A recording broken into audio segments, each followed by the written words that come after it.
नमस्कार जय जगन्नाथ। आज चर्चा सहित मु प्रसन्न। आज चर्चा रे नवीन बदलाइबे नुआपड़ार उपनिर्वाचन समीकरण। आम एक प्रसंग को आज कहीं नहीं ना जितेबाला आम 2019 मसीहार निर्वाचन को पूर्व निर्वाचन को फेरिबा 2019 मसीहा निर्वाचन को फेरिबा जितेबाला मैदान को नवीन ओलांती सेतबेले कोठी ना कोठी समीकरण मध्य बदली जाए। तबे आम जितेबाला पूरा घटना को देखिबा जे आसंता 3 तारिख दिन नवीन पट्टनायक नुआपड़ा गस्तर अछंती एवं नुआपड़ा कोमना ब्लॉक रे एक सभा करा जायछि। सभार आयोजन करा जायछि जो बड़ सभारे मुख्य अतिथि भाव में जोगदेवे नवीन पट्टनायक। तबे बीजेडी रो सुप्रीमो नवीन पट्टनायक जोगदेवा परे निहाती भाव में नुआपड़ा उपनिर्वाचन मंडली जो समीकरण रही राजनीतिक समीकरण रही निर्वाचन जो मैनेजमेंट रही निहाती भाव में बदल एवं गोटे अन्य पटे देखा गले बीजेपी यह एक बड़ टार्गेट पलटुची। जितेबाला बीजेडी सुप्रीमो नवीन पट्टनायक प्रचार मैदान को ओह्लाउछंती सेतेबाला कोठी ना कोठी लोकंक मन किणवा सफल हेबे नवीन पट्टनायक। जितेबाला राजू भाई ढोलकिया विधायक थिले बा बिजू पट्टनायक समय बिजू जनता दल गठन समय नुआपड़ा रे बीजेडी ही जीति आसुथिला, किंतु वर्तमान उपनिर्वाचन रे विजय कार हबो ताकु नै प्रश्न उठुची। आ सबुठु गुरुत्वपूर्ण कथा हेउची 2024 रे निर्वाचन प्रचार मैदान को ओलाई नथिले नवीन पट्टनायक एवं सबु स्थान रे प्रचार करथिले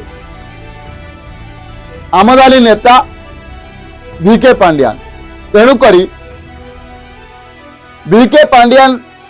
को पाई लोकं को मनरे नवीन को पाई थिबा भल पाइबा मरी जाइथिला एवं जेहेतु नवीन पट्टनायक प्रचार मैदान को ओलै नथिले तेणु करी लोकं को विश्वास मध्य बिजू जनता दल उपर तुटी जाइथिला। किंतु वर्तमान नुआपड़ा उपनिर्वाचन रे हुए तो नवीन पट्टनायक बीजेडी सुप्रीमो से घटना को बुझीचंती एवं निजे प्रचार मैदान को ओल्लैबा को कहिचंती एवं एहा नेकी वीडियो मध्य जारी करछंती। एवं सबुठु बड़ कथा हेउची वर्तमान रो जो बड़ सूचना मिलुची जे नुआपड़ा रे थिबा बीजेडी रो नेता मानकु बीजेडी सुप्रीमो नवीन पट्टनायक घन घन कॉल करूचंती एवं नुआपड़ा उपनिर्वाचन रो स्ट्रेटेजी एवं स्टेटस विषय रे पचारि बुझुचंती। आ यार भितरे बीजेपी मध्य निजर कसरत छाड़िनी। तबे सबुठु बड़ कथा हेउची मोहन आ नवीन लोकंक पाखरे किए सठिक ढंग रे पहुंची परिबो आ किए नुआपड़ा उपनिर्वाचन रे लोकंक मन को जीति पारिबो। जदि आमे ग्राउंड जीरो रु जो स्थिति परीक्षा करा जायतिला से स्थिति परीक्षा रु जणा पड़ितिला जे जो कोमना ब्लॉक रही जोटी 3 तारिख आसंता 3 तारिख दिन मुख्यमंत्री पूर्वतन मुख्यमंत्री नवीन पट्टनायक जे रहिचंती से सभा करिवे एवं एक विराटकाय सभार आयोजन करा जायछि एवं या पूर्वरु जो स्टीयरिंग कमिटी रही ताकू मध्य गठन करा जायतिला एवं एबे एक जो संगठन टीम रही ताकू मध्य गठन करा जायछि जो माने लोकल लीडर को संगठित करिवे सेमानको नाम मध्य नवीन पट्टनायक घोषणा करिसंती एवं पूरा ब्लूप्रिंट प्रस्तुत करिछि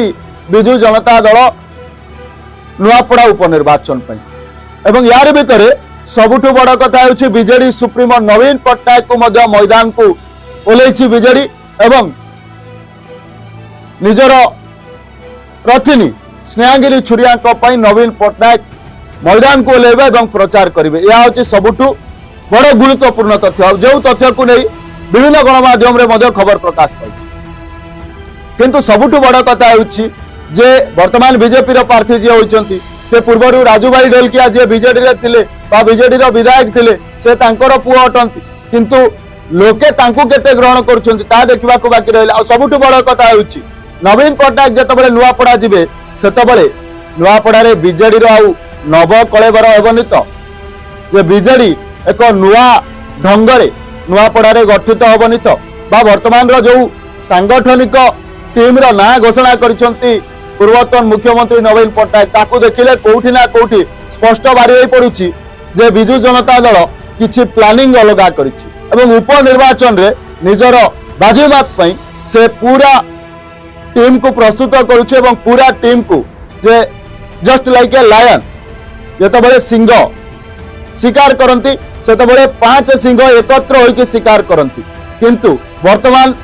नुआपड़े विजु जनता दल स्थिति किसी सिंह भली अच्छी एवं से संगठित होती दृढ़ होती जे भारतीय जनता पार्टी एवं कांग्रेस विरुद्ध में किभली भाव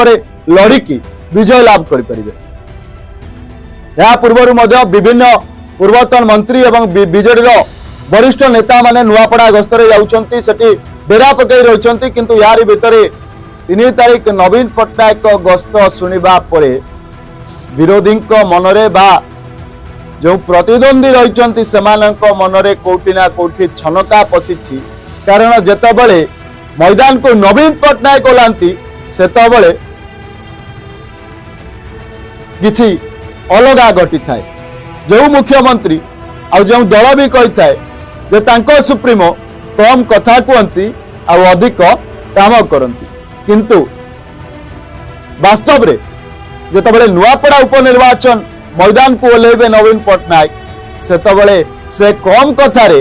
बीजेपी को क्यों भली भाव में गाइला करिवे ताकू नहीं वर्तमान भारतीय जनता पार्टी नेता माने चिंतारे अछंती किंतु यार भितरे बीजेडी मध्य निज स्ट्राटेजी तैयारी करुछि एवं लोकों पाखरे पहुंचुछि। जदि आमे देखिबा ग्राउंड जीरो रु जो स्थिति परखा हैतिला से स्थिति रे वर्तमान सुधा कोमना ब्लॉक रे बिजु जनता दल 1 नंबर रे थिबा बेले भारतीय जनता पार्टी 2 नंबर रे रहिछि एवं कांग्रेस 3 नंबर रे रहिछि। जदि आमे जिबा अन्यत्र एक ब्लॉक जो खरियर ब्लॉक रहिछि जतबेले आमे खरियर ब्लॉक रो ग्राउंड को जिबा सेठी ग्राउंड रो स्थिति रहिछि जे सेठी भारतीय जनता पार्टी 1 नंबर रे थिबा बेले बिजु जनता दल 2 नंबर रे रहिछि एवं कांग्रेस 3 नंबर रे रहिछि किंतु या परे भी कांग्रेस रो कथा कुआ नेता भक्त दास कहउछंती जे आमे नुआपड़ा उपनिर्वाचन रे बाजीमात करिबो एवं विजय रो टीका पिंदिबो। सबुठु बड़ कथा हेउछि जदि मैदान को नवीन पट्टनायक ओलांती तेबे एठी नियाते भाव में बीजेडी आ कांग्रेस पई नुआपड़ा उपनिर्वाचन जितिबा काठिकर पाठ होई पड़िबो। तेबे देखिबा को बाकी रहिला 3 आ 7 तारीख रे नवीन पट्टनायक गस्त परे नुआपड़ा उपनिर्वाचन मंडली रे केउ मोड़ परिवर्तन होइछि। आज चर्चा आपन को केमिति लागिला कमेंट माध्यम रे निहाती जणाइबे। रहिलु नमस्कार।